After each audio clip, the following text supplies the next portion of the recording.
संपदाच्या प्रकरणातला आरोपी आहे त्या बदनेची खात्याअंतर्गत चौकशी करण्यासाठी घनश्याम सोनवणे नावाचा वडूजचा एक पोलीस अधिकाऱ्याची नेमणूक केली।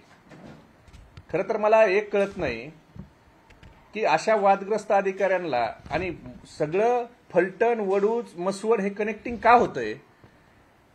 ज्या घनश्याम सोनवणेवर अनेक आरोप आहेत, म्हणजे अक्षरशः एका प्रकरणात हायकोर्टानं त्याला एवढं झापलंय, त्याची बातमी आपल्या चॅनलला छापून आली, आपलं पेपरला छापून आली। त्याच्यात तिथं लिहिलंय, न्यायालयाच्या आदेशावरून वडूज पोलीस ठाण्याचे पोलीस निरीक्षक घनश्याम सोनवणे कोर्टात हजर राहिले होते। खंडपीठाने कठोर भूमिका घेताच ते कोर्टातच घामाघूम झाले।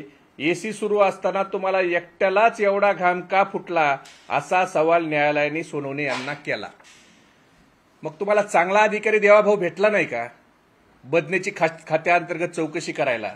आणि हा घनश्याम सोनवणे हा अधिकारीच आहे का, ही मला शंका आहे। तर काय आहे तर त्याचं स्वतःचं एक इंस्टाग्रामचं अकाउंट आहे। त्या इंस्टाग्रामच्या अकाउंटला त्यांनी एक पोस्ट केली आणि त्या पोस्टमध्ये मी तुम्हाला वाटलंच तर सगळ्याला पाठवतो। त्या पोस्ट केली, मंत्र्याला भेटला, जयकुमार गोरेंना भेटण्याबद्दल आमचं काही म्हणणं नाही, पण पोस्टचं कॅप्शन काय याच्यावरून त्याची स्वामीनिष्ठा ही कुणावर आहे हे दिसून येईल। त्यांनी लिहिलंय त्याच्यात, Jaykumar Gore sir, minister of rural development and Panchayat Raj development of Maharashtra यांची गुरुपौर्णिमेनिमित्त भेट, आभाळागत माया तुझी आमावर राहू दे। स्वतःच्या इंस्टाग्रामच्या पोस्टला जर एखादा अधिकारी असं लिहित असेल मंत्र्याचा फोटो टाकून की आभाळागत माया तुझी आमावर राहू दे, तर हा माणूस निपक्षपाती चौकशी करू शकतो का? याचा विचार महाराष्ट्राच्या गृहमंत्री देवाभाऊनी करावं की ह्याला तुम्ही बदनेची खात्याअंतर्गत चौकशी करायला तुमच्याकडे दुसरा महाराष्ट्रात चांगला अधिकारी नव्हता।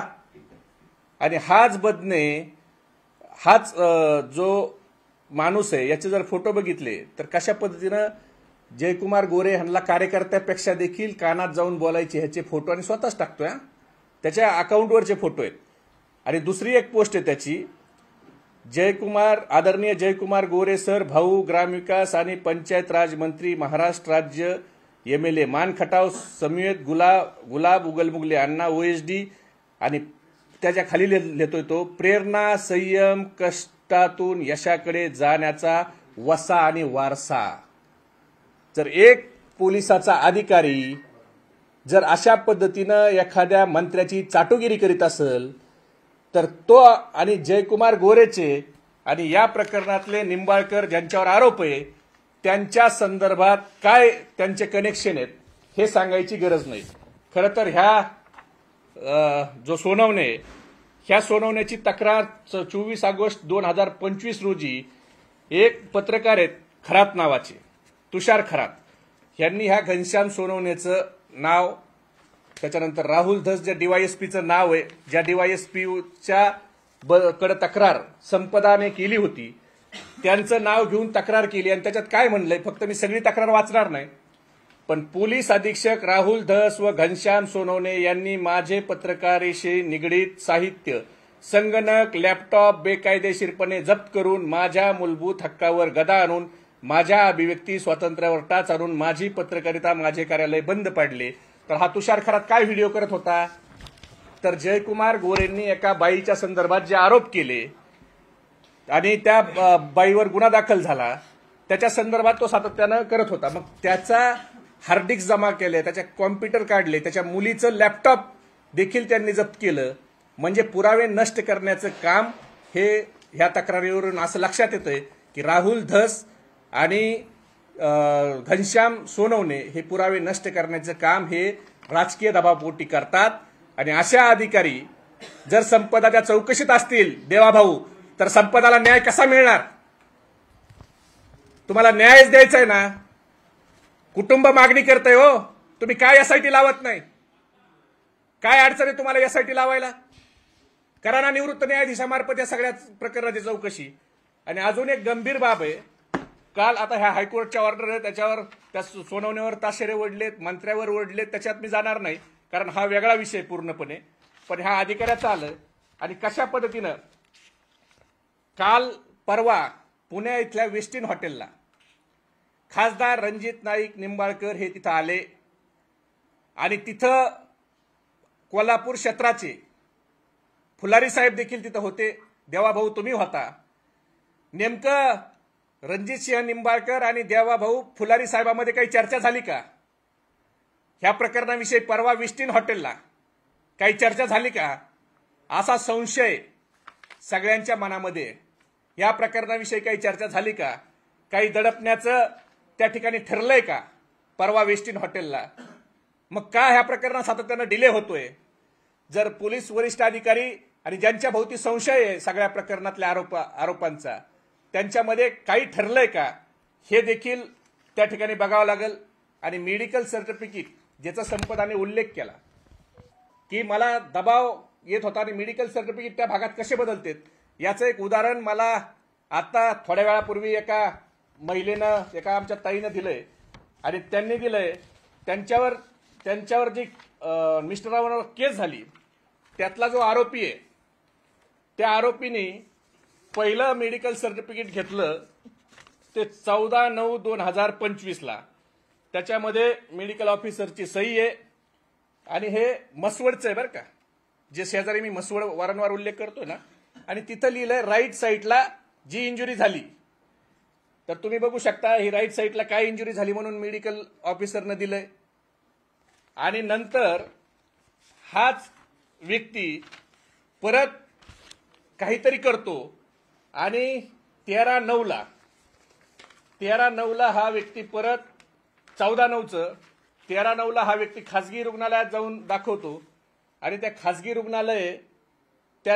रुग्णालयामध्ये सांगितलं जातं की राईट हँडला याच्या इंजुरी आहे. आणि परत त्या खासगी रुग्णालयाने सांगितलं राईट हँडला 5/9 म्हणजे 5/9 पहिला जो रिपोर्ट आहे 5/9 ज्याच्यामध्ये इंजुरी झाल्या त्यावेळेला मेडिकल ऑफिसर सांगतात की याच्या डाव्या हाताला इंजुरी आहे, लेफ्ट साईडला, आणि एकदम किरकोळ इंजुरी सांगतात. पण नंतर 5/9 मेडिकल ऑफिसरचं शिक्का, त्यांची सही, तेच हॉस्पिटल.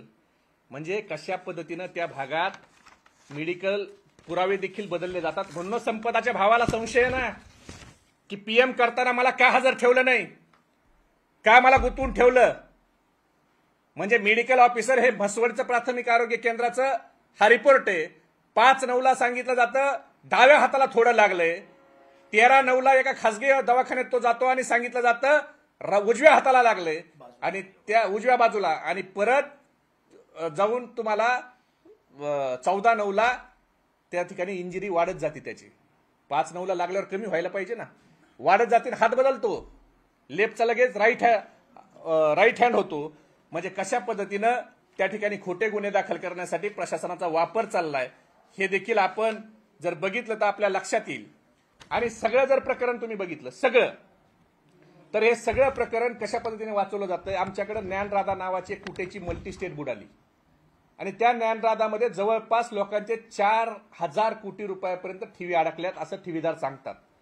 आणि त्या ज्ञानराधाच्या त्या ठिकाणी एमपीडीएमध्ये त्यांच्या मालकाच्या काही संपत्ती जप्त केल्या आणि जप्त करून 80 प्रॉपर्टीचं गॅजेट सरकारने त्या ठिकाणी एमपीडीएमध्ये घेऊन त्या घेतल्या. साधारण 18 मार्च 2025 ज्ञानराधा संदर्भात 80 प्रॉपर्ट्या ह्या 18 मार्च 2025 केल्यात बरं का.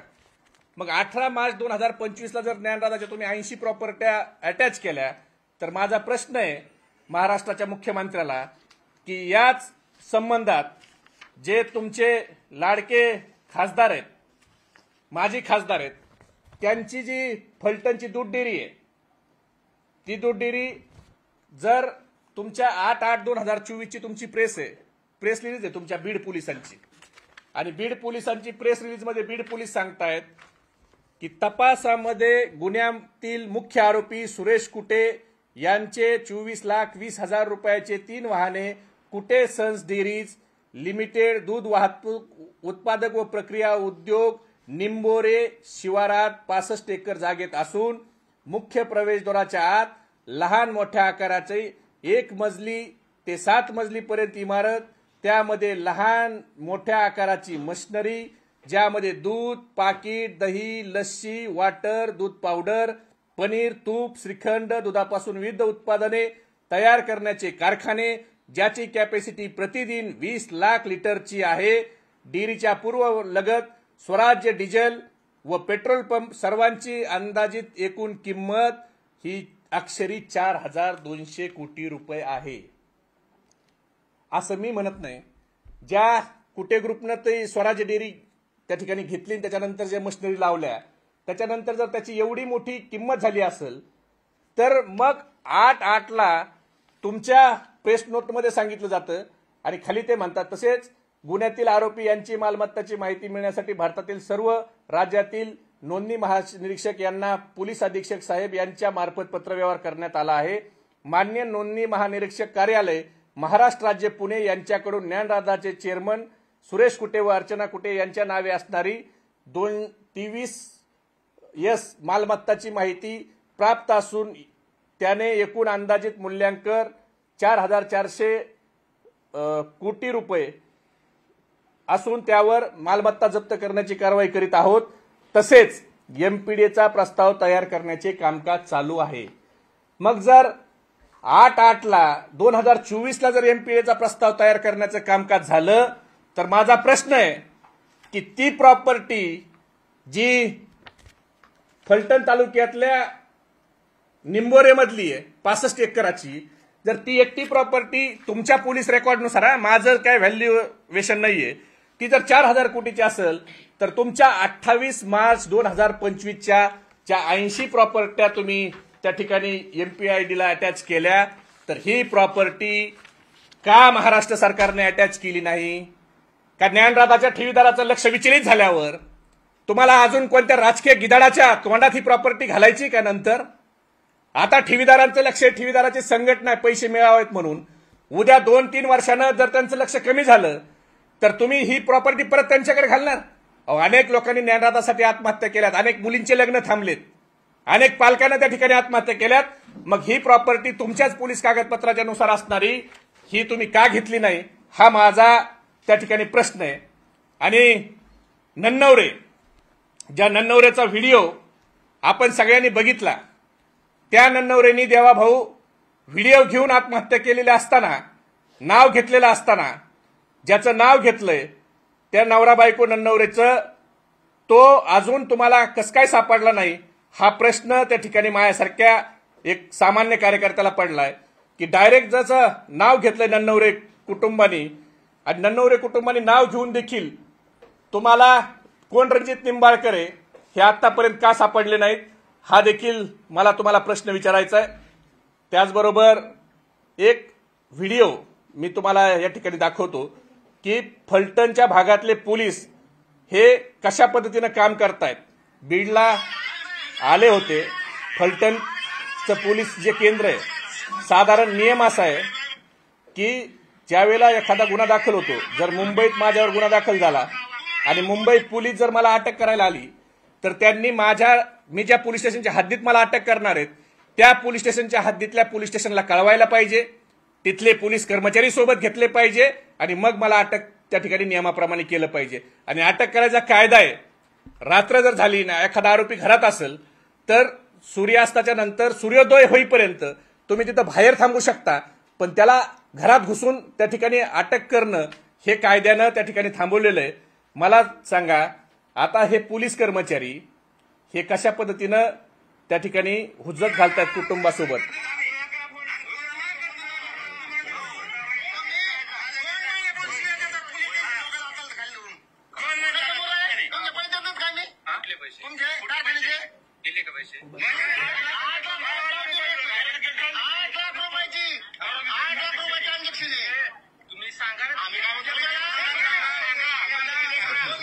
हा व्हिडिओ आहे, याच्यात बदने स्वतः आहे, आणि हा व्हिडिओ 6 मिनिटाचा आहे. मी तुम्हाला सगळ्याला व्हॉट्सअपवर टाकून देतो. हा व्हिडिओ 6 मिनिटाचा आहे. आणि बदनेन हे कारखाने, मी जे म्हणत होतो ना, स्वराज्य कारखान्याचं वसुली केंद्र हे फलटण पोलीस स्टेशन आहे, फलटण ग्रामीणचं. हे काय पोलीस स्टेशन राहिलेलं नाही. आता कायदा असा म्हणतो, सुप्रीम कोर्टाने त्या संदर्भातले निर्णय आहेत की कारखान्यासोबत जर एखाद्या मुकादमाने करार केला तर कारखाना त्याचा चेक घेतो, त्याचे त्या ठिकाणी बॉन्ड घेतो आणि त्याचा सातबारा देखील जामीनदार देखील घेतो. तर जर कारखान्याचे पैसे हे काही मुकादमाकडे राहिले, त्यांनी दिले नाही, तर 138 प्रमाणे तुम्हाला त्याला नोटीस पाठवावी लागते. त्याच्यावर 138 प्रमाणे कारवाई करायची, गुन्हा कोर्टात रजिस्टर करायचा. पोलीस स्टेशनला 420चा गुन्हा हा चेकच्या प्रकरणात करू नये असं सुप्रीम कोर्ट सांगत असताना तुम्ही रात्री बेरात्री जाऊन आरोपी आणता कसे? तुम्हाला व्याजासहित पैसे द्यायची तरतूद आहे ना 138 मध्ये. 420 हा चेक ज्या प्रकरणात चेक आहे त्याच्यात 420 होत नाही. मग फलटण पोलिसांनी का असे 420 दाखल केले? कुणाच्या दबावाखाली 420 दाखल केले? आणि त्याच्यात अजून एक गमतीशीर सांगतो, त्या व्हिडिओमध्ये जे पोलीस कर्मचारी गेलेत ना, त्यातला एक पोलीस कर्मचारी हा संदीप ठणके जो व्हिडिओमध्ये दिसतोय तो फलटण शहरचा आहे आणि सुजित मेघवाडे जो त्याच्यात व्हिडिओमध्ये दिसतोय तो फलटण ग्रामीणचा आहे. आणि स्वराज्य कारखान्याचं कार्यक्षेत्र हे फलटण ग्रामीण आहे. मग फलटण शहर आणि ग्रामीण हे दोन्ही पोलीस एकत्र कामाला, ते पण मुकादमाच्या घरी रात्री बेरात्री स्थानिकचा पोलीस न घेऊन जाता. नेमकं ह्या गोड साखरे मागच्या कटू कहाण्या कधी संपतील फलटणच्या? हे कुणाच्यामुळे चाललंय? आणि हे दहशत, दादागिरी, एवढा गुंडाराज, त्या आगवण्याच्या मुलींना त्या ठिकाणी सुसाईड नोट लिहितात, व्हिडिओ करतात, त्याची कुणी दखल घेत नाही. म्हणजे हे गुंडाराज कुणाला वाचवण्यासाठी चाललंय? नेमकं फलटणला जे जंगलराज चाललंय ते जंगलराजचा वीरप्पन कोण आहे देवा भाऊ? हा प्रश्न महाराष्ट्राला पडलाय. तुम्ही सांगणार आहेत का नाही त्या वीरप्पनचं नाव? महाराष्ट्राला कळणार आहे का नाही?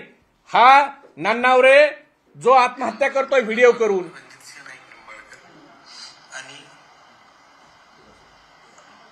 ज्ञानेश्वर देशमुख वकील, नितीन गार्गे देशमुख वकील हेच जबाबदार आहेत आणि हेच जबाबदार राहतील.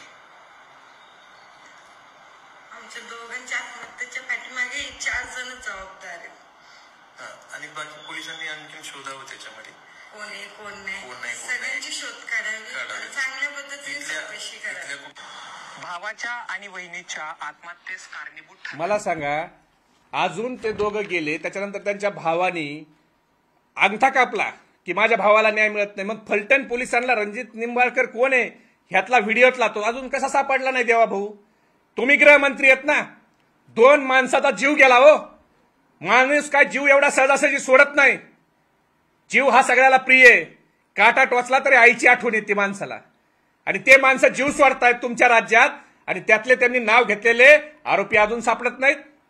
ही संवेदना आहे काय? म्हणून आमच्या संपदाच्या कुटुंबाला संशय आहे हो.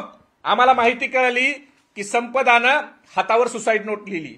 मान्य आहे, हातावर सुसाईड नोट लिहिली, त्याचा पेन कुठे देवा भाऊ? त्या आत्महत्येच्या ठिकाणी पेन सापडलाय का? त्या पेनवर नेमकं तुम्ही पेनवर त्या हस्ताक्षरात ज्या हाताने ते पेन लिहिलाय ना त्याच्यावर फिंगरप्रिंट्स कुणाचे आहेत हे तपासायला पाठवलंय का पोलिसांनी? का फक्त संपदाचा चारित्र्य हनन करायची सुपारी घेतली पोलिसांनी? आणि ज्या पोलिसांच्या वरतीचा आक्षेप आहे, जे महाडिक आहे पीआय जिने तिचा नंबर ब्लॉक लिस्टमध्ये टाकला, जो राहुल धस डीवायएसपी आहे ज्याने तिची तक्रारीची दखल घेतली नाही, जे धुमाळ तिला नेहमी वारंवार टॉर्चर करत होते, जायपत्रे, पाटील, ह्यांना कधी तुम्ही आरोपी करणार आहेत? आणि कोण खासदार आहे तो ज्याचा तक्रारीमध्ये संपदानं नाव लिहिलं आणि त्याचे 2 पीए? अहो ह्यांची माजमस्ती बघा. ज्या संपदानं 2 पीएचा उल्लेख केला ना त्यातला एक पीए हा शिंदे नावाचा, हा फलटणच्या ग्रुपमध्ये टाकतो महबूब शेखला हे प्रश्न विचारा आणि धमक्या द्या. ह्या फलटणच्या भाजपच्या ग्रुपमध्ये तुम्ही चिथावणी करताय. आणि मी एका पक्षाचा युवकचा अध्यक्ष, विधानसभा लढलेला माणूस, मला फोन केला आणि मला जीव मारण्याची धमकी दिली. असल्या धमकीला बिमकीला मी तर भीक पण घालत नाही. जरा माझी चौकशी करा. माझ्या डिक्शनरीत महबूब शेखच्या भीती हा नावच नाहीये. त्यामुळे तो विषय जाऊ द्या. पण ज्याने मला दम दिला तो व्यक्ती, त्याची हिंमत काय झाली दम द्यायची? तर 15/12/2015 कैलासवासी ज्योतिराम चव्हाणचा खून झाला फलटणमध्ये. आणि ह्या कैलासवासी ज्योतिराम चव्हाणच्या खुनामध्ये ज्याने मला फोन केला त्या स्वराज काशीदला DYSP नावाचे त्यावेळेचे चोपडे यांनी अटक केली होती. त्याची इर्टिका गाडी त्या खुनाच्या गुन्ह्यात जप्त आहे. मग त्यावेळेला तो कुणाच्या आशीर्वादानं सुटला? देवा भाऊ तुम्हीच होते ना 2015ला पण. म्हणून ह्या लोकांचं मनोबल वाढलंय आणि म्हणून हे माझ्यासारख्याला दम द्यायला बघतात. तर फलटण मधल्या सर्वसामान्य जनतेसोबत हे कसं वागत असतील? मला अनेक व्हॉट्सअप चॅट आलेत. त्या स्वराज्य कसा धमकवतो लोकांना याच्या संदर्भातले माझ्याकडे अनेक व्हॉट्सअपचे चॅट आलेत. त्यातला एक चॅट फक्त मी तुम्हाला थोडक्यात वाचून दाखवतो. स्वागत शेठ, आपण एवढे चुकीचे वागू नका. खासदाराच्या सांगण्यावरून आपण माझी व्हॉट्सअप ग्रुपवर बदनामी करताय, तरी मी काही बोललो नाही. तुमच्या हॉटेलला पत्रा दिला तेव्हाच आपण पैसे दिले नाहीत. तुमची 10 गुंठे जागा मी 2015 मध्ये विकत घेतली आहे, त्याचे पैसे पण तेव्हाच दिले. काहीतरी कारण काढून त्रास देणे बरोबर नाही. तुमच्या बुद्धीला पटेल तसे करा, माझा खून करा. पेक्षा तुमच्याकडून आणि खासदाराकडून काय अपेक्षा करणार? हा त्या स्वराजला जो स्वराज्याला दम देतोय ना, तो स्वराज काशीद, त्याला रिप्लाय करतोय की माझा खून करा. म्हणजे हे जंगलराज झालंय देवाभाऊ, जंगलराज. अरे फलटण मधल्या माणसाला नन्नवरे एका आमदाराचा पीए हगवणे विधानसभा लढलेला, ह्यांच्यावर जर ही पाळी आली असेल आणि त्यांना न्याय भेटला नसेल तर आमच्या पिढीची संपदा ऊसतोड कामगाराची मुलगी, तिचं काय झालं असेल? आणि का तिची चौकशी तुम्ही व्यवस्थित करत नाही, SIT लावत नाही? अरे सगळ्या प्रकरणात तुम्ही SITची घाई करता, मग ह्या प्रकरणात तुम्ही का मुख गिळून गप्प आहेत?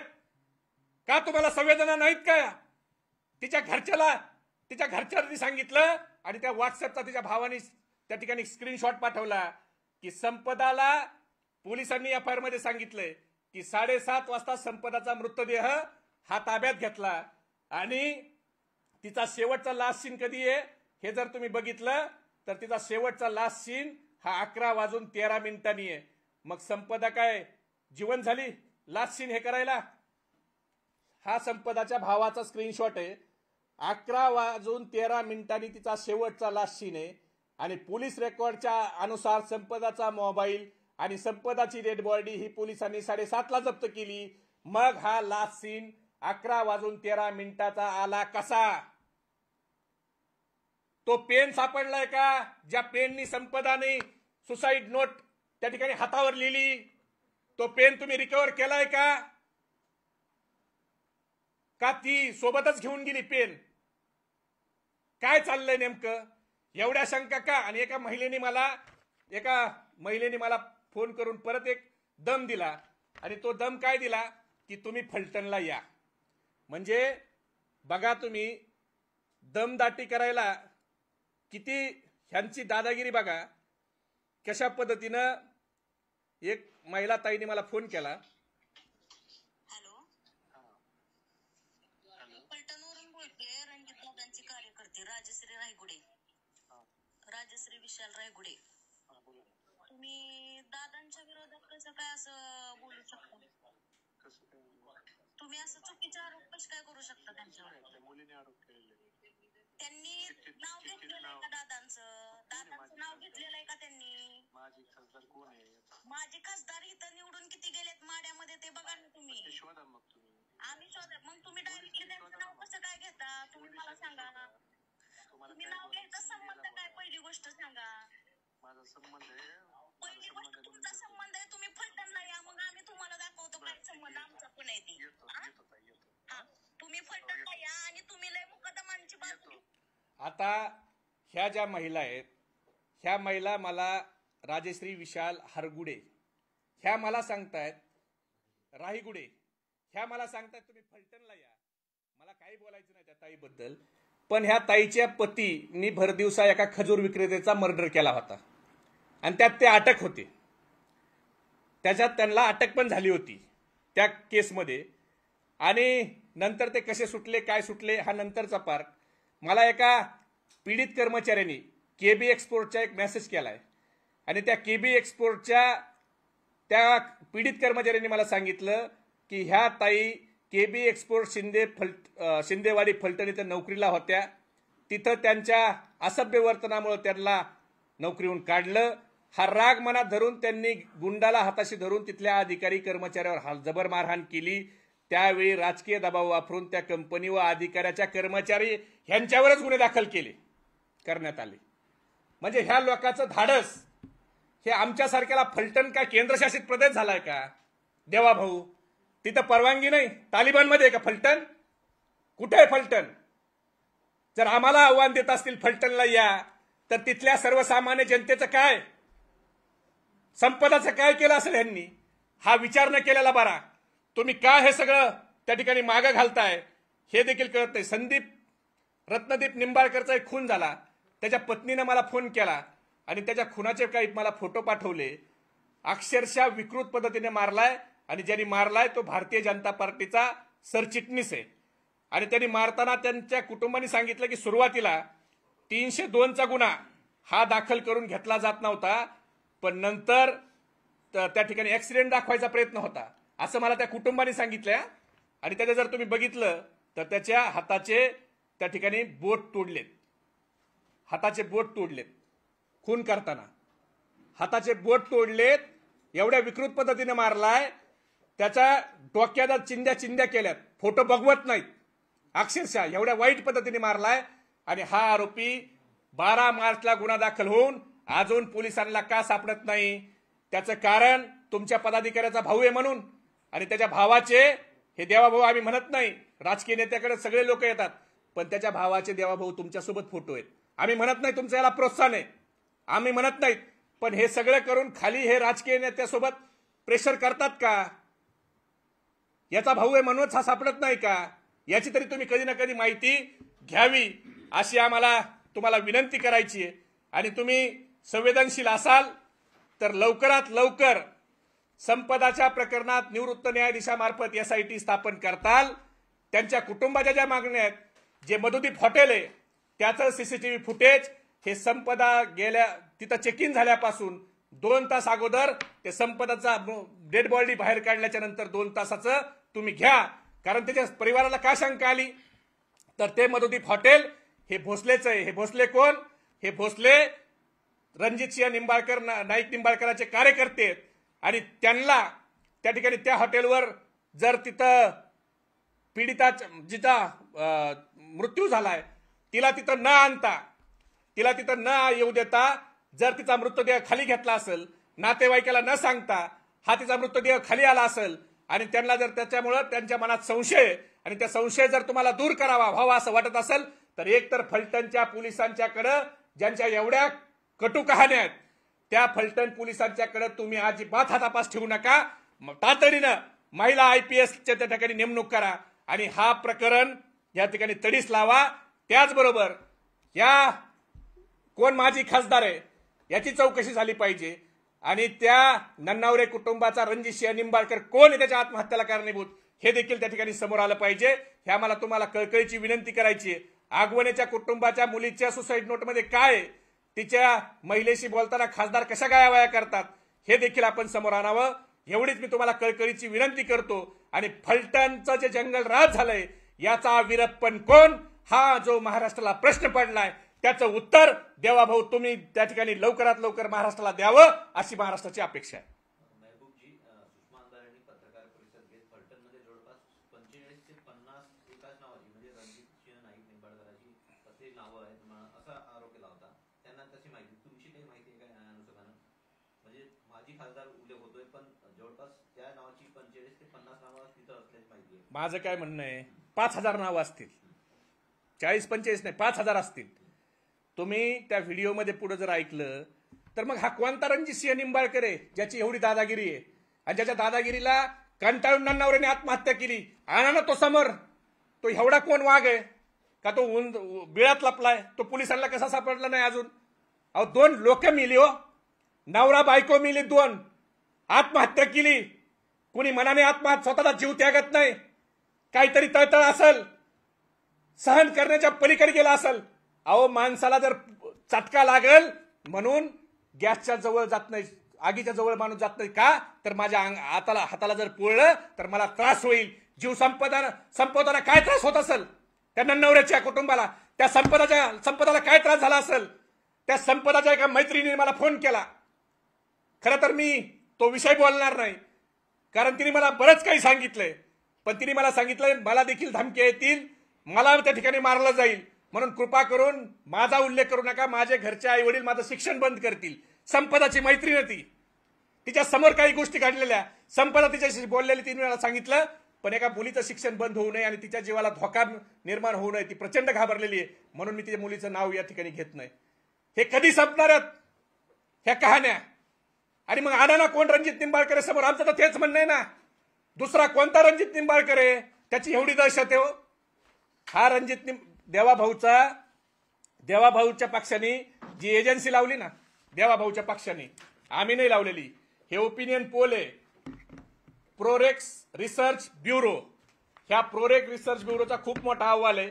मी तो अहवाल वाचून तुमचा वेळ घेत नाही, पण यातल्या 2 गोष्टी तुम्हाला सांगतो. त्यांनी अहवालात म्हणल्या, हा काय महबूब शेखचा अहवाल नाही. रणजित सिंह निंबाळकर हे प्रचंड दादागिरीचे राजकारण मतदारसंघामध्ये करीत आहेत. रणजित सिंह निंबाळकर यांच्या त्रासाला कंटाळून जमिनीच्या वादावरून दिगंबर आगवणे यांच्या मुलीने औषध घेतले होते असे मतदाराकडून कळाले. हे मी म्हणत नाही, हे ती एजन्सी म्हणतीये. दिगंबर आगवणे यांना जेलमध्ये टाकणे व नंतर कुटुंबियांना देखील त्रास देणे या दादागिरीच्या धोरणामुळे निंबाळकर यांच्यावर मतदार नाराजी दर्शवित आहेत. तसेच दिगंबर आगवणे यांना अधिक सहानुभूती मिळत आहे. आणि असे जर लोक, त्यांना एवढा राजकीय वरद हस्त असेल तर कसा संपदाला न्याय मिळणार आहे? अहो, तिच्या कुटुंबाला म्हणावं लागतं की फलटणला नका चालू हो देवाभाऊ, आमच्या मुलीचं प्रकरण बीडला वर्ग करा. का? फलटणमध्ये एवढी दहशत कुणाची झाली? कुणाच्या आशीर्वादाने हे एवढे सांड माजलेत? हे महाराष्ट्राला कळत नाही का? याच्यावर काहीतरी उपाययोजना तुम्ही करणार आहेत का नाही? संतोष देशमुख हत्येपासून जे सुरू झालंय बीड बदनामीचं प्रकरण, किंवा बीड फार चर्चेत राहणार आता शहर झाले. मग संपदा मुंडेचं आत्महत्या प्रकरण असो किंवा संतोष देशमुख प्रकरण असो, बीड नेहमी चर्चेत का राहत आहे? असं आहे की त्यावेळेस देखील महादेव मुंडेचा खून झाला, त्यावेळेला आंधळे नावाच्या व्यक्तीचा खून झाला. त्यावेळेचे आमचे स्टेटमेंट काढून बघा. आम्ही वरडून सांगत होतो की सत्तेच्या बळावर हे सगळे खून चाललेत, खून करतोय एक आणि आरोप त्या ठिकाणी गुन्हा दाखल होतोय दुसऱ्यावर. पण हे त्यावेळेला लक्षात आलं नाही. मग त्यासाठी एक संतोष अण्णा देशमुखाचीच हत्या व्हावी लागली. त्यावेळेला ह्या गेंड्याच्या कातडीचं सरकार जे आहे त्यांना जाग आली आणि त्या संतोष देशमुखच्या त्या ठिकाणी हत्येचा ज्या वेळेला मीडियाने दखल घेतली त्यावेळेला ह्यांच्या कानाचे पडदे थोडे हल्ले, थोडे, पूर्ण मी म्हणणार नाही. मग संपदाचं आता आत्महत्या झाली आणि ती संपदा बीडची होती, लढवय्या होती, म्हणून तिने कागदपत्र त्या ठिकाणी गेलेत. अहो, हगवण्याच्या व्हिडिओ केले तो, फक्त संपदा ही बीडची होती आणि त्या ठिकाणी मीडियाने थोडं लक्ष दिलं, म्हणून आज तुमच्या सगळ्याच्या सहकार्यामुळे संपदाला न्याय मिळेल अशी तिच्या घरच्याला अपेक्षा आहे. आगवण्याच्या बायकोने काही तक्रारी केल्या नाहीत, त्यांच्या मुलीने आत्महत्येचा प्रयत्न केला नाही, केला ना, सुसाईड नोट नेली, त्या नन्नवऱ्यांनी व्हिडिओ करून आत्महत्या केली नाही, केली ना, पण त्याची दखल नाही घेतली या सरकारनं. त्यांच्या किंकाळ्या या सरकारला कधीच ऐकू गेल्या नाही. ऐकू गेल्या असतात त्यातले आरोपी आज सापडले असते. महबूबजी, तुम्ही एका भेटीचा उल्लेख केला पत्रकार परिषदेमध्ये पुण्यामध्ये. स्पेशल आयजी पोलीस फुलारी साहेब, माजी खासदार रणजित सिंह निंबाळकर आणि देवाभाऊ, ही भेट संपदा मुंडे आत्महत्या प्रकरणानंतरची आहे का? परवा दिवशी तुमच्या मीडियाच्या व्हिडिओमध्येच दिसतंय की या प्रकरणात ज्यांच्या भोवती संशय, ज्यांना देवाभाऊनी क्लीन चिट दिली ते माजी खासदार रणजितसिंह नाईक निंबाळकर आणि जे पोलीस महानिरीक्षक आहेत फुलारी साहेब, हे त्या ठिकाणी तुमच्या मीडियाच्या कॅमेऱ्यातच आम्हाला दिसतात वेस्टिन हॉटेलला परवा. मग ते कॅमेऱ्याच्या समोर तर दिसत आहेत, नंतर त्यांची काही गुप्त चर्चा झाली का? झाली असली तर त्यात काय ठरलंय? काही ठरलंय का? आणि चांगले मग घनश्याम सोनवण्यासारखे अधिकारी का नेमणूक केली जात आहेत? मग नेमकं कुणाला वाचवण्याचा काही प्लॅन ठरलाय का? हा प्रश्न पडणार नाही. ज्याच्या भोवती संशय आहेत त्यांच्याबरोबर सगळे वरिष्ठ पोलीस म्हणजे अधिकारी जर हजर असतील तर निपक्षपाने चौकशी होईल का? हा त्या कुटुंबाला जो पडलेला प्रश्न आहे, चिन्ह आहे, त्याच्यावर शिक्कामोर्तब होतो, शिक्का. हे आमचं म्हणणं आहे.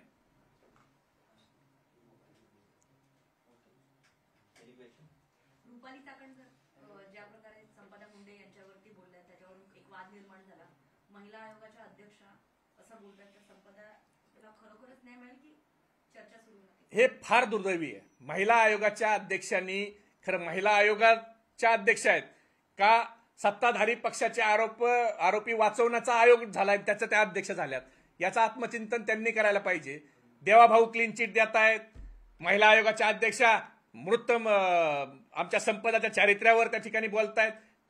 खरं सांगू तुम्हाला, तिच्या काकांनी मला फोन केला आणि तिच्या काकांनी मला फोन करून सांगितलं, ज्यावेळेला ह्या महिला आयोगाच्या अध्यक्षाचं स्टेटमेंट आलं त्यावेळेला ते म्हणले आमची मुलगी संपदाला काय त्रास झाला असेल, ती एकदा मेली, तिचा त्रास आम्ही भोगतोय, पण अशा पद्धतीनं आमच्या मुलीच्या चारित्र्यावर संशय व्यक्त करून हे आमच्या कुटुंबाला रोज मारतायत. रोज जी जिवंत नाही तिच्या चारित्र्यावर संशय घेताय. अरे चौकशी करा ना. ज्या तिचं कुटुंबाने ज्या 14 मागण्या केल्या त्या 14 मागण्यामध्ये जे ते सांगताय सीसीटीव्ही फुटेज द्या. पीएमला त्यांना का नाही येऊ दिलं? ह्या जे सगळे त्यांच्या ज्या 14 मागण्याच्या ज्या मागण्या केल्या त्या मागण्याच्याबद्दल बोला ना, त्याच्याबद्दल सांगा ना काहीतरी. तिची बॉडी तिच्या घरच्याला न दाखवता का खाली उतरवली याच्यावर बोला ना महिला आयोगांनी. मुख्यमंत्र्यांनी याच्यावर बोलावा ना. हे का नाही केलं? का तिच्या चारित्र्यावर तुम्ही संशय घेताय? अरे मुकादमा समोर येऊन सांगतायत उलट टांगून मारलं. मी म्हणत नाही, मुकादमा सांगतायत. त्याच्या भावाला मारलं म्हणून सांगतायत. अनेक बांगर असेल, राठोड असेल, गरकळ असेल, कितीतरी मुकादमाने सांगितलं त्यांच्या काय कहाण्यात. म्हणजे ह्या सगळं जर बघितलं तर संपदाला कशा पद्धतीनं तिचं झालं असेल हे संपदाला आणि देवालाच माहिती. आणि खरा जर तपास केला तर महाराष्ट्राला माहिती होईल. पण देवा भाऊ, त्या देवाला माहितीये, तुम्हालाही माहित असेल.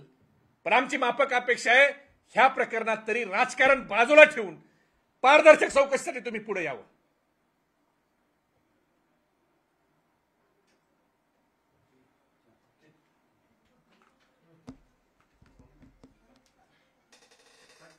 झालं.